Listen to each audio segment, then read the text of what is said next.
Assalamualaikum warahmatullahi wabarakatuh. Bismillahirrahmanirrahim. Jumpa lagi dengan saya. Kali ini saya akan berbagi tentang pengenalan terhadap Al-Maktabah Al-Waqfiyah, gudang kitab-kitab online yang dikarang oleh ulama-ulama Islam dari zaman klasik sampai zaman sekarang.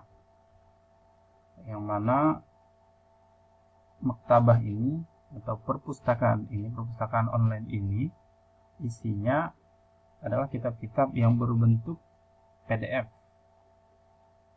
dan dia disediakan secara gratis oleh Saudi. Nah, langkah pertama yang kita lakukan adalah membuka halaman Google seperti ini. Kemudian di kolom pencarian ketik Al-Maktabah Al-Waqfiyah dengan bahasa Arab. Ganti dulu bahasanya bahasa Arab. Al-Maktabah Al-Waqfiyah ini sudah ada pilihannya. Kemudian yang paling atas sekali klik, muncul halaman dari Maktabah Al-Waqfiyah. Ini sangat banyak sekali pilihan di sini. Misalnya ada kitab-kitab tentang ilmu hadis, ini ilmu tauhid, dan usul fikih, faraid. Ini ada fikih Hanafi, Maliki, Syafi'i. Misalnya saya coba klik di kitab Syafi'i. Sebenarnya masih banyak lagi.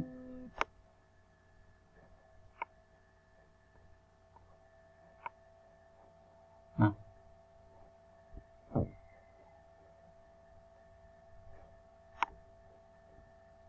ini muncul banyak sekali kitab-kitab fikih mazhab Syafi'i. Nah, dan kita bisa melihat lebih banyak kitab nih tentang zikir juga banyak. Al-Azkar di bagian sini ada ilmu nahwu, ilmu sirah dan balaghah, ilmu bahasa dan lain-lain sebagainya. Nah, pada kesempatan kali ini saya akan mengajak kita semua untuk mendownload sebuah kitab yang menurut saya sangat cocok kita manfaatkan pada masa-masa sekarang di mana virus corona sedang merajalela, kita tidak bisa ngapa-ngapain, hanya di rumah saja. Nah, barangkali kitab ini akan menggugah semangat kita untuk memanfaatkan waktu lebih maksimal. Ya, jadi tidak ada istilah mau ngapain. Heran sekali, sangat mengherankan sekali jika ada orang, khususnya santri dan fatayat MDI Darul Ikram atau secara umum penuntut ilmu dan orang-orang Islam secara umum yang merasa gak ada kerjaan dengan di rumah aja. Kalau di rumah aja ya, dia bingung mau ngapain di rumah. Nah, kita lihat kitab Himatul Zaman Indul Ulama, diklik di sini. Betapa berharganya waktu itu kalau kita tahu menurut ulama-ulama zaman dahulu. Kita lihat Himatul Zaman, klik di sini dulu, ketik. Kalau belum ada pilihan, ketik di kolom ini kalimatnya Qimatul Zaman seperti ini, Qimatul Zaman Indul Ulama. Kemudian ibhas, cari. Dia akan memberikan lembaran yang di dalamnya ada kitab itu. Nah, ini sudah ada. Langsung saja download. Klik di download, tahmil. Nanti akan dibuka sendiri.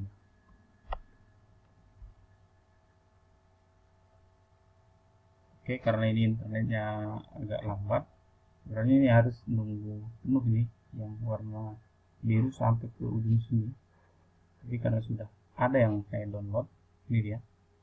Langsung aja gitu buka. Nanti bentuknya akan begini. Maka tinggal download aja di sini, pinggir kanan di atas pojok. Download. Nah, nanti akan Kimzone ya kan. Save. Saya downloadnya tempatnya di download sini. Nyimpannya di download. Kalau udah selesai buka di download, ya akan ada di sana. Kita langsung kan. Nah, di awal halaman pengarang namanya adalah Syekh Abdul Fattah Abu Waddah. Beliau ini seorang ulama hadis. Beliau mengutip sebuah perkataan penyair, yaitu yang bernama Al-Wazir As-Salih Yahya bin Ubairah. Beliau mengatakan, wal waktu anfasu ma'uni tabihidzihi. Waktu itu adalah sesuatu yang paling mahal yang kamu disuruh, yang kamu dituntut untuk menjaganya. Wa arahu ashala ma 'alaika yadhi'u. Tapi saya lihat waktu tersebut adalah merupakan sesuatu yang paling mudah sia-sia pada dirimu. Merupakan sesuatu yang paling mudah sia-sia, disia-siakan pada dirimu. Nah, itu kutipannya. Berarti kita ini fokusnya pada pemanfaatan waktu. Ya, menurut ulama bagaimana? Ada di halaman yang saya ada salah satu yang menarik dalam kitab ini di halaman 27 ya, 27. Sebenarnya banyak sekali kisah-kisah yang menarik tentang waktu menurut ulama, tapi salah satunya ini di halaman 27. 6 ini 27. 28 kali ya. Ini 28. Khalil bin Ahmad Al-Farahidi merasa bahwa waktu yang paling sulit dia lalui adalah waktu di mana dia makan di dalamnya. Kenapa waktu makan? Ada apa dengan waktu makan? Karena di dalam waktu makan itu dia menghabiskan waktunya hanya untuk makan saja, memenuhi apa namanya itu? Mulutnya dengan perutnya begitu ya. Beliau menganggap bahwa waktu akan bermanfaat jika digunakan untuk ilmu dan ibadah. Ya gitu. Ilmu dan ibadah. Nah, meskipun sebenarnya makan itu pun termasuk apa namanya itu bisa dijadikan sebagai ibadah dengan niat begitu ya. Tapi beliau merasa lebih bagus lagi jika itu digunakan untuk ilmu gitu ya. Jika digunakan untuk ilmu ya. Ini ceritanya Khalil bin Ahmad Al-Farahidi. Jadi Khalil bin Ahmad Al-Farahidi ini dikisahkan di dalam kitab Al-Hathu ala Talbil Ilmi wal Ijtihad fi Jam'ihi oleh Abu Hilal Al-Askari, bahwa Khalil bin Ahmad Al-Farahidi, beliau ini orang Basrah, salah seorang dari cendekiawan internasional di saat itu, kemudian lahir pada tahun 100 Hijriah, wafat tahun 170 Hijriah. Beliau pernah mengatakan, berkata sendiri, istilahnya seperti curhat lah ini, waktu yang paling berat menurut saya adalah waktu yang mana saya makan di dalamnya, kan? Nah, itu salah satunya. Artinya dia rasanya tidak rela dengan kepergian waktu yang dia pakai untuk makan itu, tapi mesti dipakai gitu untuk makan, karena untuk melanjutkan kehidupan. Kemudian Abu Yusuf, ini salah seorang muridnya Imam Abu Hanifah, namanya Yaqub bin Ibrahim Al-Ansari Al-Kufi, kemudian lahir tahun 113, wafat tahun 182 Hijriah. Kan? Ini muridnya Imam Syafi'i, Imam Abu Hanifah, sekaligus juga sahabatnya yang yang menyebarkan ilmu dan mazhab Abu Hanifah. Disebut Qadil Muluk, qadi ataupun hakimnya para raja-raja di zaman kekhalifahan Abbasiyah yang 3. Khalifah Mahdi, Khalifah Hadi, dan Ar-Rasyid. Qadinya itu adalah Abu Yusuf ini. Dan beliau merupakan orang pertama yang digelari dengan Qadil Qudha, hakimnya para hakim, atau Qadil Qudha dunia, hakimnya para hakim di dunia gitu ya. Apa yang unik dari beliau, di saat mendekati wafatnya, menjelang meninggalnya, mengembuskan napas yang terakhir, dia masih membahas masalah fikih bersama dengan sebagian pengunjungnya, untuk dengan harapan masalah fikih itu nanti bisa dimanfaatkan oleh seorang pelajar atau orang yang mengambil faedah darinya. Dia tidak rela untuk mengkosongkan detik terakhir, nafas terakhir dari hidupnya dari muzakarah ilmu. Dalam hal ini muridnya namanya Al-Qadi Ibrahim Al-Jarrah, muridnya juga seorang ulama besar gitu ya, menceritakan peristiwa beliau sendiri yang mengunjungi Abu Yusuf ketika beliau sakit menjelang wafatnya. Saat itu katanya saat dia kunjungi lagi pingsan. Setelah sadar, nah Abu Yusuf ini berkata kepada muridnya Ibrahim, Ibrahim, bagaimana pendapatmu tentang satu masalah? Kata muridnya menyambut, ya Syekh, dalam kondisi saat seperti ini kita masih membahas masalah fikih. Heranan dia. Kata gurunya, ya tidak apa-apa, kita mempelajarinya, barangkali nanti suatu waktu ada orang yang selamat dengan masalah tersebut. Kemudian Syekh Abu Yusuf melanjutkan pertanyaannya, Ibrahim, mana yang paling afdal dalam melempar jumroh di manasik haji?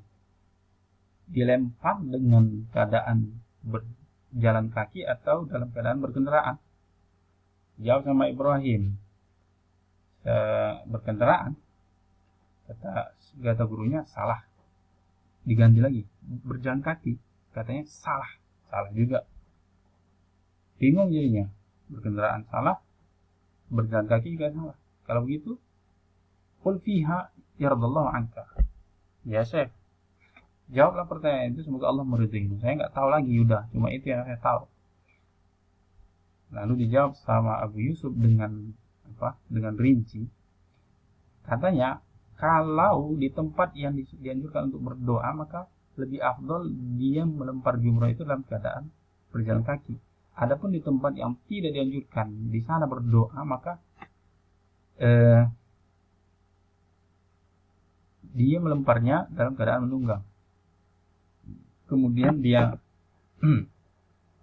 Ibrahim mengatakan, setelah dia menjawab masalah tersebut, saya pergi, meninggalkannya. Saya berdiri untuk pergi. Belum nyampe pintu rumahnya, saya sudah mendengarkan tangisan, teriakan atas kepergiannya, kewafatannya. Ternyata beliau sudah meninggal. Menjelang wafatnya masih membahas masalah fikih tentang melempar jumroh, mana lebih afdal antara berjalan dengan mengendarai kendaraan. Begitulah berharganya waktu menurut para ulama. Jadi sebenarnya sangat heran sekali jika ada seorang santri atau fatayat merasa kebingungan ngapain di liburan seperti ini, liburan yang lama, lebih dari sebulan. Saya nggak mau ngapain.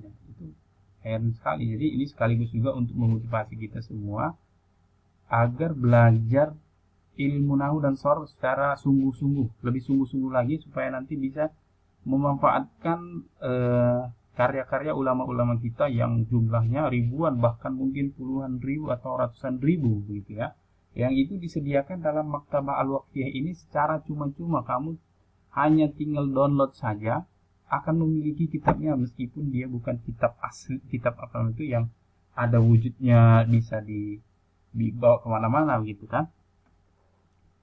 Meskipun dia bentuknya adalah berbentuk PDF, hanya bisa dibuka di Android ataupun di laptop begitu. Tapi setidaknya kamu bisa membacanya, karena di zaman dulu ulama-ulama itu untuk mendapatkan satu kitab itu butuh perjuangan yang luar biasa. Ada yang harus mencatat semua isi kitab itu dengan tulisan tangan, nggak ada dicetak-cetak seperti ini, dibeli enggak, tapi dicatat. Kamu mau kitabnya Imam Syafi'i, catat misalnya. Zaman dulu begitu mereka untuk mendapatkan sebuah kitab itu salin sendiri. Sekarang ini gratis, tis. Tapi masih banyak yang malas. Wallahu a'lam. Wallahul musta'an. Wassalamualaikum warahmatullahi wabarakatuh.